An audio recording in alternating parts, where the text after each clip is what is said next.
रिक्शे की कीमत 1 लाख है, लेकिन उसके ई चालान 1.5-2 लाख रुपए हो गए हैं। तो इस तरह का जो दुरुपयोग हो रहा है, जो कि हम लगातार सरकार के संज्ञान में लेके आ रहे हैं, और इसके लिए एक कमेटी गठित की गई थी।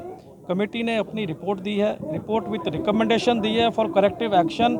लेकिन अफसोस है कि 7 दिसंबर 2025 की वो रिपोर्ट हमारे सरकार के पास ठंडे बक्से में पड़ी हुई है, उसके ऊपर कोई कार्रवाई नहीं हो रही है। और आज भी हम ये मांग करते हैं कि कमेटी की रिपोर्ट को, जो रिकमेंडेशन है, उसको इम्प्लीमेंट किया जाए।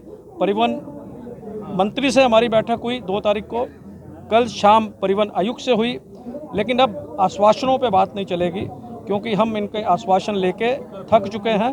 अभी सिर्फ ये सारे अधिकार गृह मंत्री यानी मुख्यमंत्री के संज्ञान में आते हैं। तो हम अपील करेंगे आपसे माध्यम से कि हमारे माननीय मुख्यमंत्री, जो हमेशा ही पॉजिटिव रहे हैं, वो इसमें अपना संज्ञान करें, इंटरवीन करें और इसका कोई हल ढूंढें।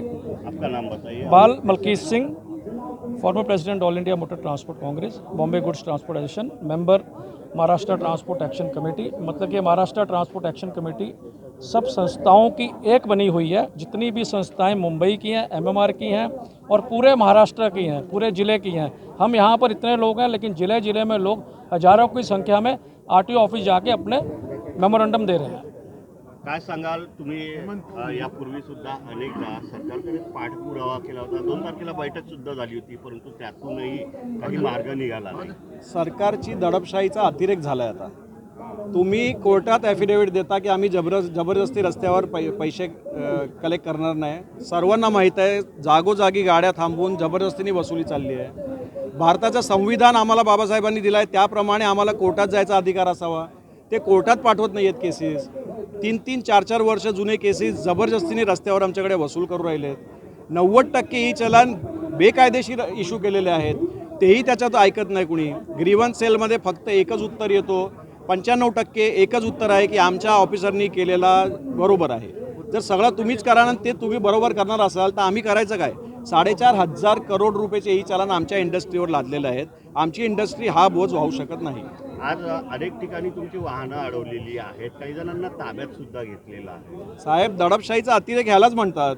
आम्हाला जर शांतपणे तुम्ही आंदोलनही करू देत नसाल तर आम्ही करायचं काय? आम्ही बस घेऊन जर आम्ही आझाद मैदानला येतो, तुम्ही आमचे 23 लोकांना रस्त्यात अरेस्ट करता, 50 बसेस जप्त करून टाकतात, 5 लोकांना नोटीस देत आहेत, दुसरे डिस्ट्रिक्टमधनं या लोकांना येऊ देत नाही आहेत। म्हणजे नेमका सरकारला पाहिजे काय? हिटलर की सरकार। आता स्कूल बस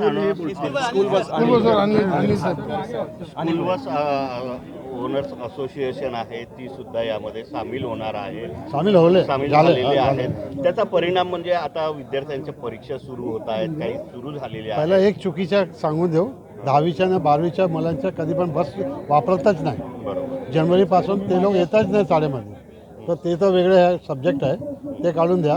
पण स्कूल बसचा प्रॉब्लेम काय आहे, आम्ही पिकअप आणि ड्रॉप करतात त्यावेळी पण आम्हाला ही चलन भेटतो आहे। आता जुलैमध्ये ते सांगितलं होतं आम्हाला की तुम्हाला ही चलन भेटणार नाही, काय होणार नाही, तरीसुद्धा ते सेम चालू आहे। आमच्यासाठी ते वेगळे नियम काढणार होते, ते सुद्धा काय काढले नाही। आणि ओल्ड ते 1-1 वर्ष 2-2 वर्षाचे जे आहे त्याच्यासाठी आम्हाला थांबवतात। आता पासिंग कसं होणार? फिटनेस देत नाही, काय नाही देत। आता सांगा तुम्ही 15 दिवस नाही भरले तर गाडी जप्त करून घेणार, तर आम्ही काय करणार? मग स्कूल बंद करायची? मग आम्ही स्कूल बस बंद करायला तयार आहे, पण तुम्ही वाटतं तर करा। आणि CM साहेब का भेटत नाही? का नेहमी आहे ना, जे आम्ही मीटिंग करतो आहे, कमिशनर साहेब भेटतो आहे, त्याच्यानंतर आपला मिनिस्टर भेटतो आहे, पण एकच असं होतं, तुम्ही पहिलं विड्रॉ करा। विड्रॉ कशाला करणार? जुलैमध्ये केलं तर काय भेटलं आम्हाला? बाबाजी का तुल्लू भेटलं, काय दिलं नाही त्याने, तर आता कशाला थांबणार आम्ही? पुढचा पाऊल काय असेल तुमचा? आता 2 दिवसाचा तर तुम्ही स्ट्राईक सुरू केलेला आहे, पुढचं काय पाऊल असेल? जर आमची मागणी, आमचे जे डिमांड्स आहेत ते मुख्यमंत्र्यांनी मान्य केले तर 100% आमचे जे शिष्टमंडळ आहे, मान्यवर आहेत, आमचे महाराष्ट्र ट्रान्सपोर्टर्स ॲक्शन कमिटीचे जे अध्यक्ष आहेत ते निर्णय घेणारच आहेत।